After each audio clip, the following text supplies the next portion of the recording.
welcome the Vice President of the United States, Mike Pence, accompanied by the Second Lady, Mrs. Karen Pence.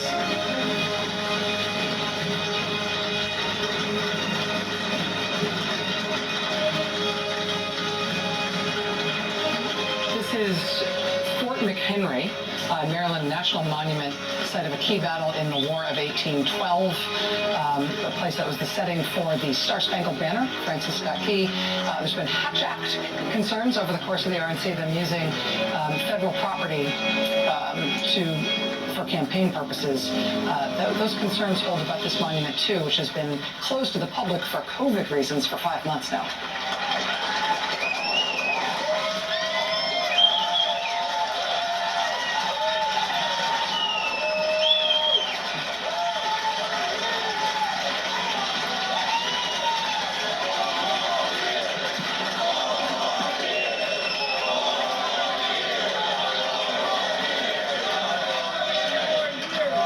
Good evening, America. It's an honor to speak to you tonight from the hallowed grounds of Fort McHenry, the site of the very battle that inspired the words of our national anthem. Those words have inspired this land of heroes in every generation since. It was on this site 206 years ago when our young republic heroically withstood a ferocious naval bombardment from the most powerful empire on earth. They came to crush our revolution, to divide our nation, and to end the American experiment. The heroes who held this fort took their stand for life, liberty, freedom, and the American flag. And those ideals have defined our nation. But they were hardly ever mentioned at last week's Democratic National Convention. Instead, Democrats spent 4 days attacking America. Joe Biden said that we were living through a season of darkness. But as President Trump said, where Joe Biden sees American darkness, we see American greatness.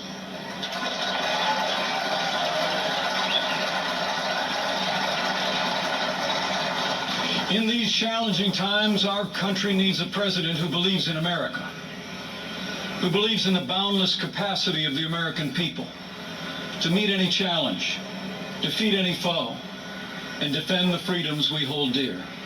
America needs 4 more years of President Donald Trump in the White House.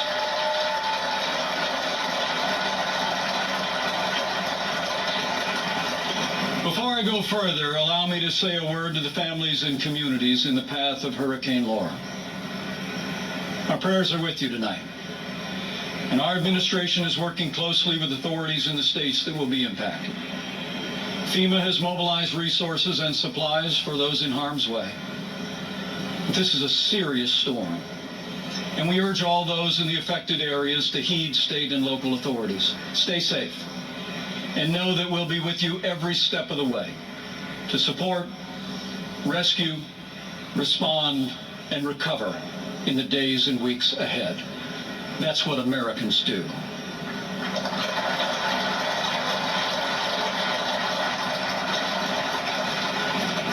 4 years ago, I answered the call to join this ticket because I knew that Donald Trump had the leadership and the vision to make America great again. And for the last 4 years, I've watched this president endure unrelenting attacks, but get up every day and fight to keep the promises that he made to the American people. So with gratitude for the confidence President Donald Trump has placed in me, the support of our Republican Party, and the grace of God, I humbly accept your nomination to run and serve as Vice President of the United States.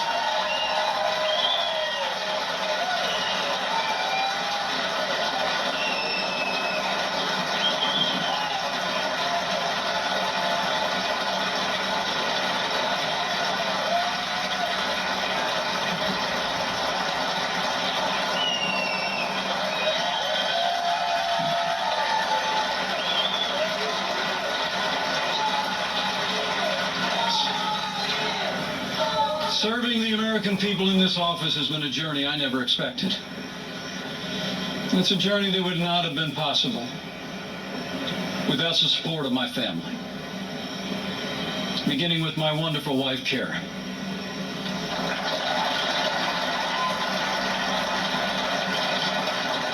She's a lifelong school teacher, an incredible mother to our 3 children, and she is one outstanding Second Lady of the United States. I'm so proud of you. And we couldn't be more proud of our 3 children. Marine Corps Captain Michael J. Pense and his wife, Sarah. Our daughter, Charlotte Pense Bond, an author and the wife to Lieutenant Henry Bond, who is currently deployed and serving our nation in the United States Navy.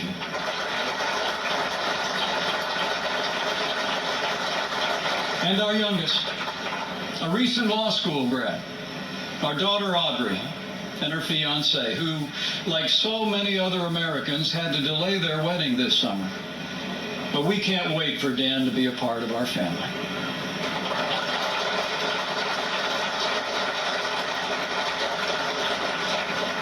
In addition, my wife and kids, the person who shaped my life the most is also with us tonight.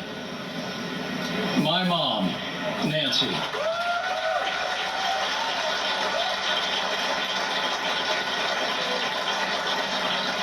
She is the daughter of an Irish immigrant, 87 years young.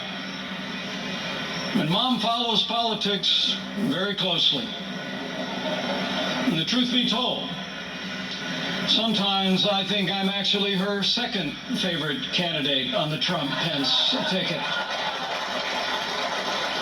Thank you, Mom. I love you. Over the past 4 years, I've had the privilege to work closely with our president. I've seen him when the cameras are off. Americans see President Trump in lots of different ways. But there's no doubt how President Trump sees America. He sees America for what it is. A nation that has done more good in this world than any other. A nation that deserves far more gratitude than grievance. And if you want a president who falls silent when our heritage is demeaned or insulted, he's not your man.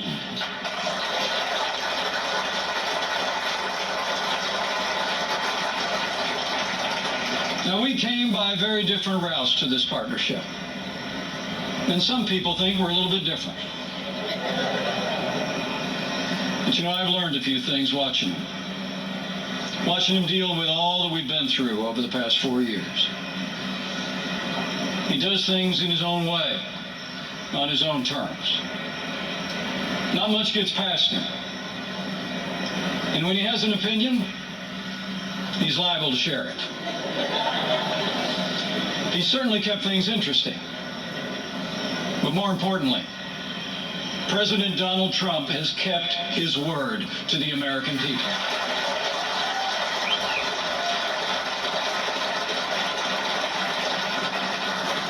In a city known for talkers, President Trump is a doer. And few presidents have brought more independence, energy, or determination to that office. 4 years ago, we inherited a military hollowed out by devastating budget cuts, an economy struggling to break out of the slowest recovery since the Great Depression. ISIS controlled a landmass twice the size of Pennsylvania, and we witnessed a steady assault on our most cherished values, freedom of religion and the right to life. That's when President Donald Trump stepped in. And from day one, he kept his word. We rebuilt our military. This president signed the largest increase in our national defense since the days of Ronald Reagan and created the first new branch of our armed forces in 70 years, the United States Space Force.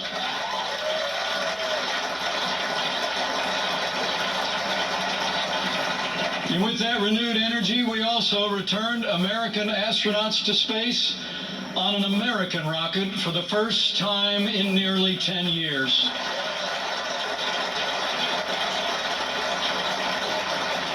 And after years of scandal that robbed our veterans of the care that you earned in the uniform of the United States, President Trump kept his word again.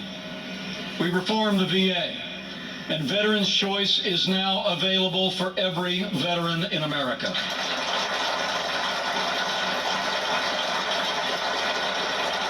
Our armed forces and our veterans fill this land of heroes. And many join us tonight in this historic fort. Tonight we have among us 4 recipients of the Medal of Honor.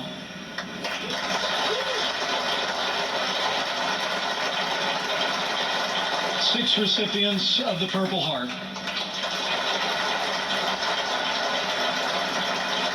A Gold Star mother of a gallant Navy SEAL. And wounded warriors from Soldier Strong, a group that serves our injured veterans every day. We are honored by your presence, and we thank you for your service.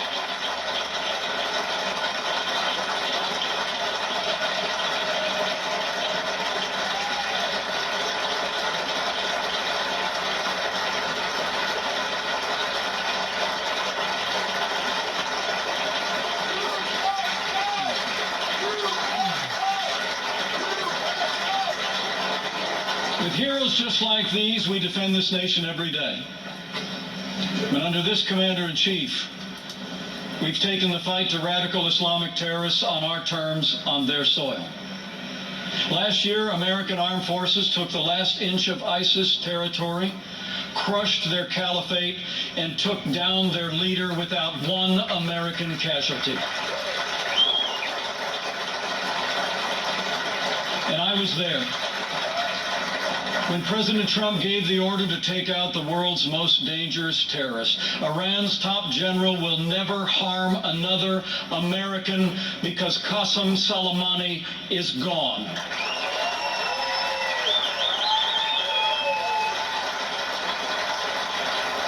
My fellow Americans, you deserve to know. Joe Biden criticized President Trump following those decisions. Decisions to rid the world of 2 terrorist leaders. But it's not surprising, because history records that Joe Biden even opposed the operation that took down Osama bin Laden.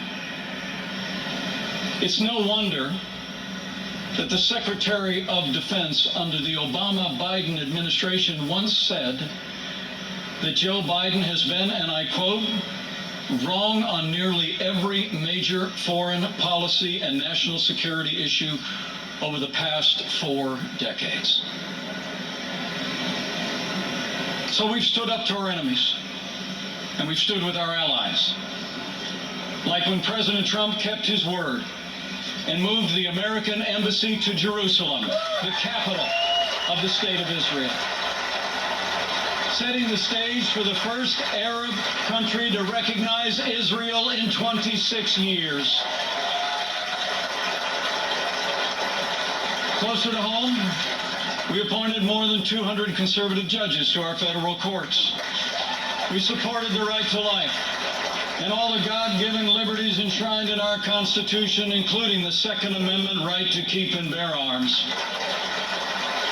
And when it came to the economy, President Trump kept his word and then some. We passed the largest tax cut and reform in American history. We rolled back more federal red tape than any administration ever had. We unleashed American energy and fought for free and fair trade. And in our first 3 years, businesses large and small created more than 7 million good-paying jobs, including 500,000 manufacturing jobs all across America.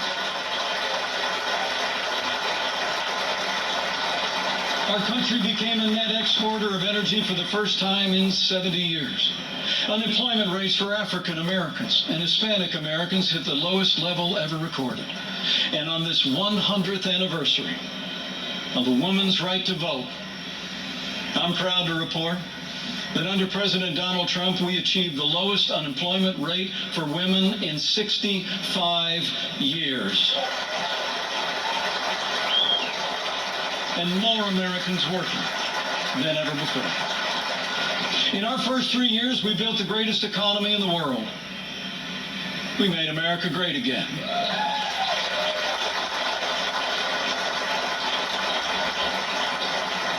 And then the coronavirus struck from China.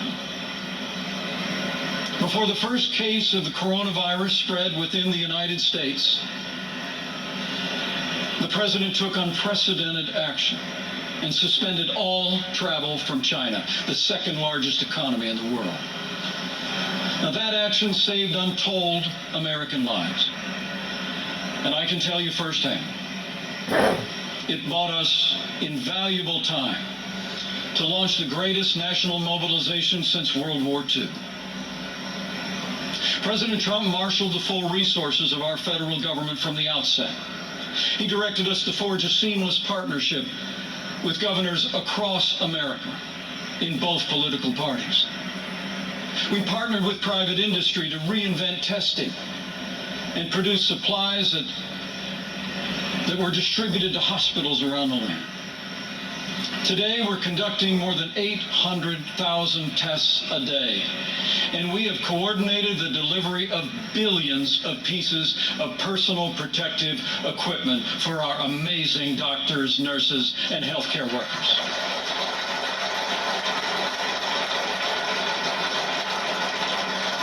We saw to the manufacture of 100,000 ventilators in 100 days, and no one who required a ventilator was ever denied a ventilator in the United States.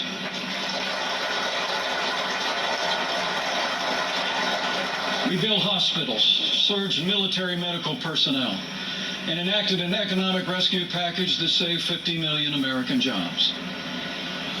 As we speak, we're developing a growing number of treatments known as therapeutics, including convalescent plasma that are saving lives all across America. Now, last week, Joe Biden said that no miracle is coming. But what Joe doesn't seem to understand is that America is a nation of miracles. And I'm proud to report that we're on track to have the world's first safe, effective coronavirus vaccine by the end of this year.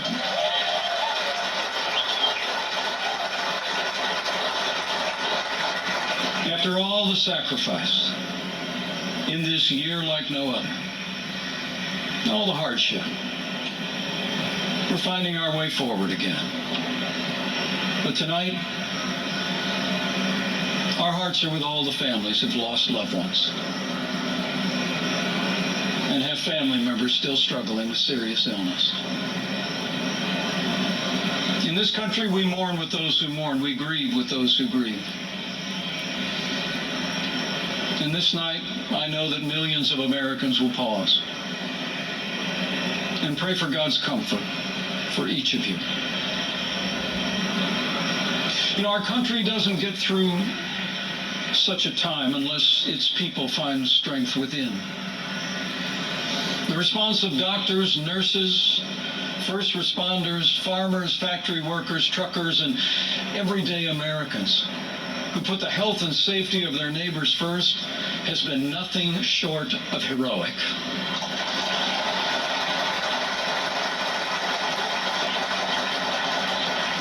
Veronica Sayez put on her scrubs every day.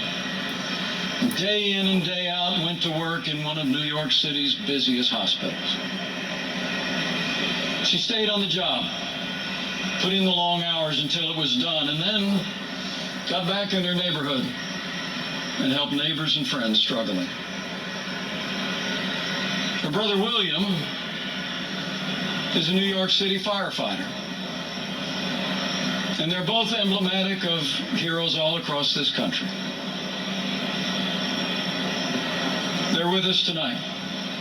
And I say to them and to all of you, You have earned the admiration of the American people, and we will always be grateful for your service and care.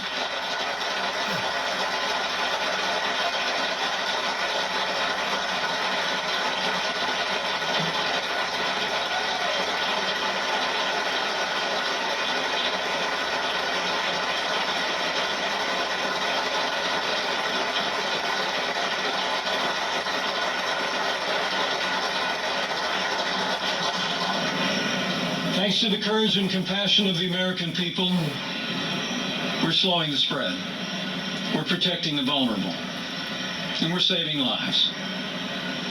And we're opening up America again.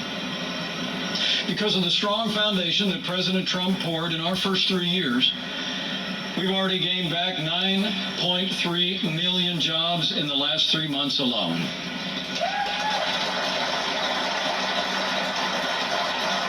And we're not just opening up America again. We're opening up America's schools.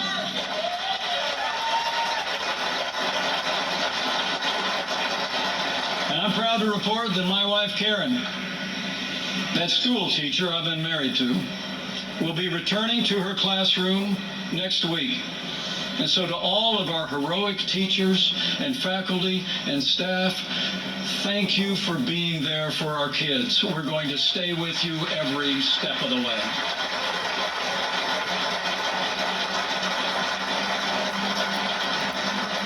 In the days ahead, as we open up America again, I promise you, we'll continue to put the health of America first.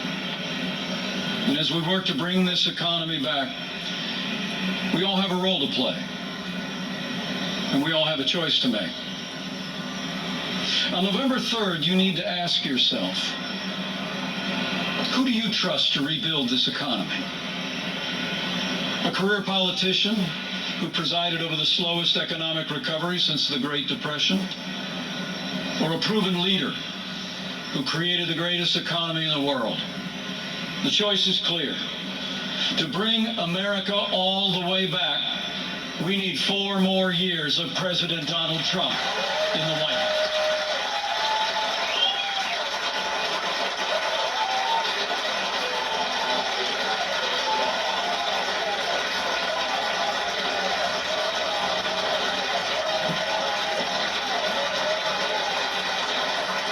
My fellow Americans, we're passing through a time of testing.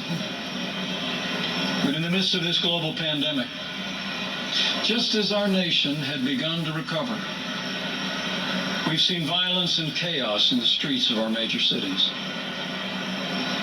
President Trump and I will always support the right of Americans to peaceful protest. But rioting and looting is not peaceful protest. Tearing down statues is not free speech. And those who do so will be prosecuted to the fullest extent of the law.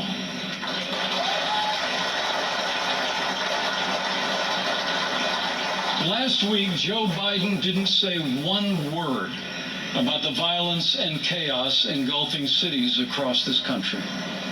So let me be clear. The violence must stop, whether in Minneapolis, Portland, or Kenosha.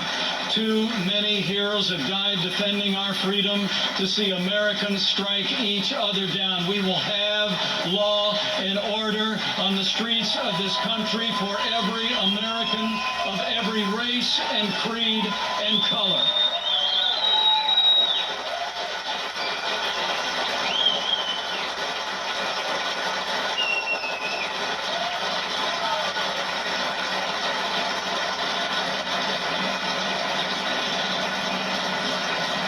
President Trump and I know that the men and women that put on the uniform of law enforcement are the best of us.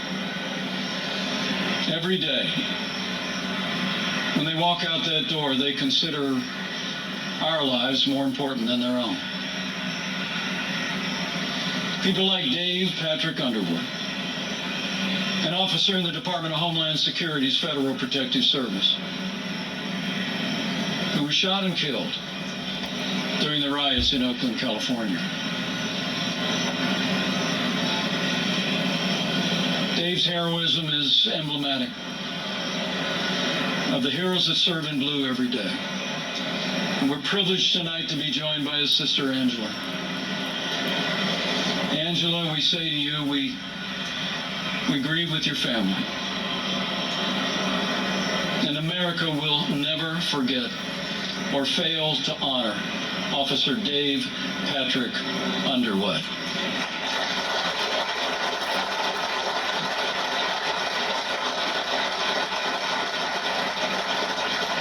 The American people know we don't have to choose between supporting law enforcement and standing with our African American neighbors to improve the quality of their lives, education, jobs, and safety. And from the first days of this administration, we've done both. And we will keep supporting law enforcement and keep supporting our African American and minority communities across this land for 4 more years.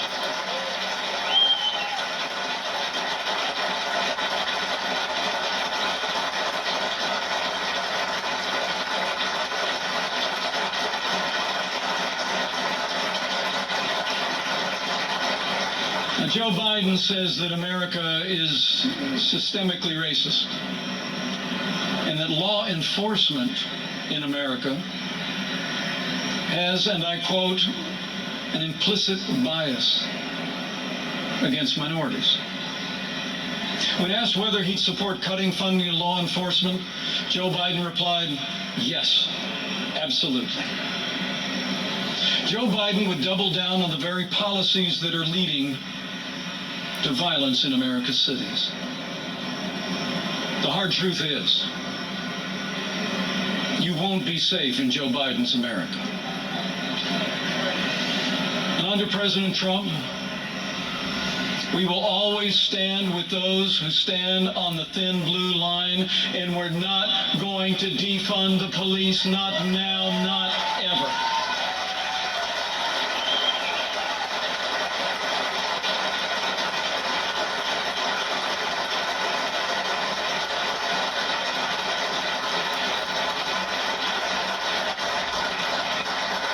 My fellow Americans, we're passing through a time of testing, but soon we will come to a time for choosing.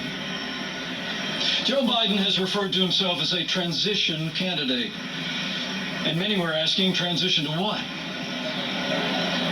But last week, Democrats didn't talk very much about their agenda.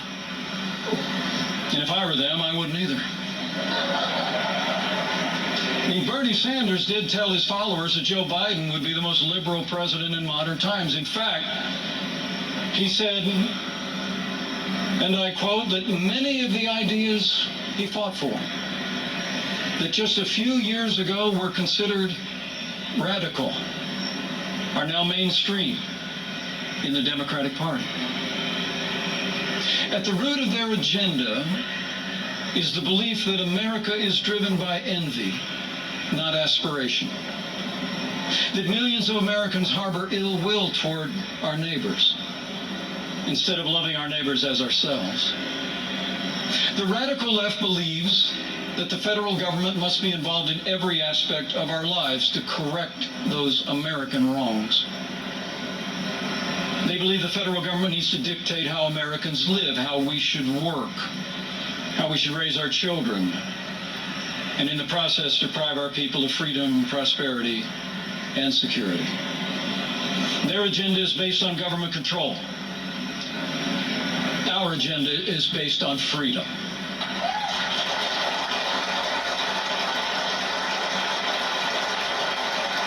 Where President Trump cut taxes, Joe Biden wants to raise taxes by nearly $4 trillion. Where this president achieved energy independence for the United States, Joe Biden would abolish fossil fuels, end fracking, and impose a regime of climate change regulations that would drastically increase the cost of living for working families.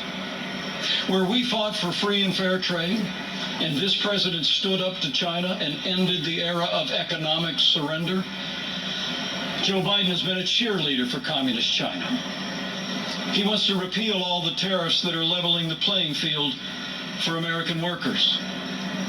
And he actually criticized President Trump for suspending all travel to China at the outset of this pandemic. Joe Biden is for open borders, sanctuary cities, free lawyers and health care for illegal immigrants. And President Trump, he secured our border and built nearly 300 miles of that border wall. Joe Biden wants to end school choice. And President Trump believes that every parent should have the right to choose where their children go to school, regardless of their income or area code. President Trump has stood without apology for the sanctity of human life every day of this administration. Joe Biden, he supports taxpayer funding of abortion, right up to the moment of birth. When you consider their agenda, it's clear. Joe Biden would be nothing more than a Trojan horse for the radical left. The choice in this election has never been clearer, and the stakes have never been higher. Last week, Joe Biden said democracy's on the ballot. And the truth is, our economic recovery is on the ballot. Law and order are on the ballot. But so are things far more fundamental and foundational to our country. In this election, it's not so much whether America will be more conservative or more liberal, more Republican or more Democrat. The choice in this election is whether America remains America. It's whether we will leave to our children and our grandchildren a country grounded in our highest ideals of freedom, free markets, and the unalienable right to life and liberty, or whether we will leave them a country that's fundamentally transformed into something else. We stand at a crossroads, America. President Trump has set our nation on a path of freedom and opportunity. Joe Biden would set America on a path of socialism and decline. But we're not going to let it happen.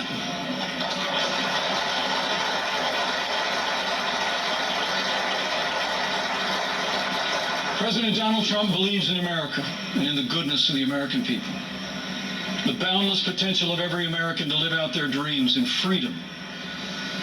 And every day, President Trump has been fighting to protect the promise of America.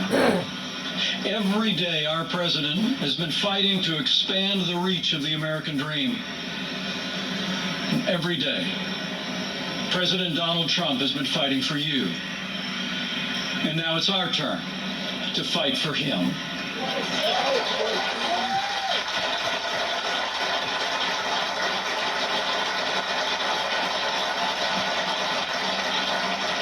On this night in the company of heroes, I'm deeply grateful.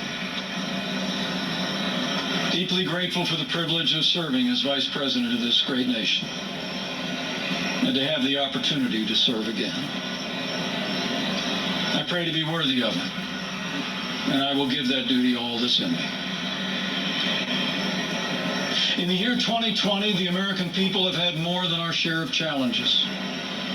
But thankfully, we have a president with the toughness, energy, and resolve to see us through. Now, those traits actually run in our national character. As the invading force learned on approach to this fort in September of 1814, against fierce and sustained bombardment, our young country was defended by heroes, not so different from those who are with us tonight. The enemy was counting on them to quit, but they never did. Fort McHenry held, and when morning came, our flag was still here.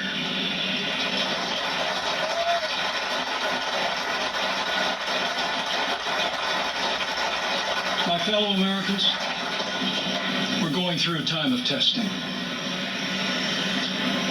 if you look through the fog of these challenging times, you will see our flag is still there today.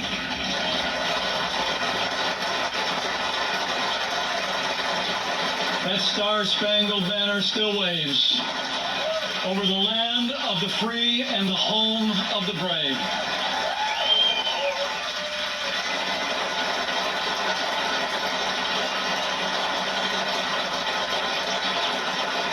From these hallowed grounds, American patriots in generations gone by did their part to defend freedom.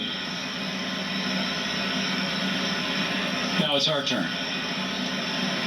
So let's run the race marked out for us. Let's fix our eyes on Old Glory and all she represents. Let's fix our eyes on this land of heroes and let their courage inspire. And let's fix our eyes on the author and perfecter of our faith and our freedom. And never forget that where the Spirit of the Lord is, there is freedom. That means freedom always wins.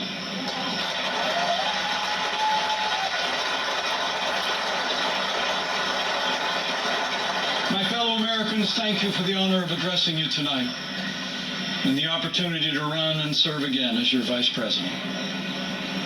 I leave here today inspired.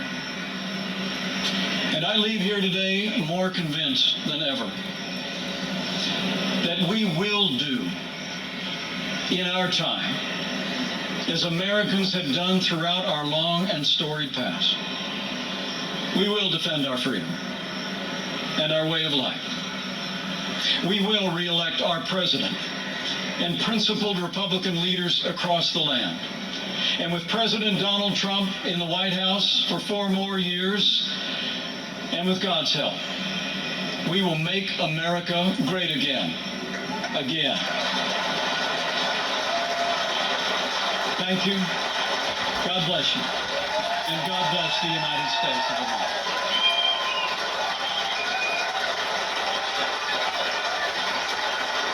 Brian Williams here with you 10 minutes after the hour of 11.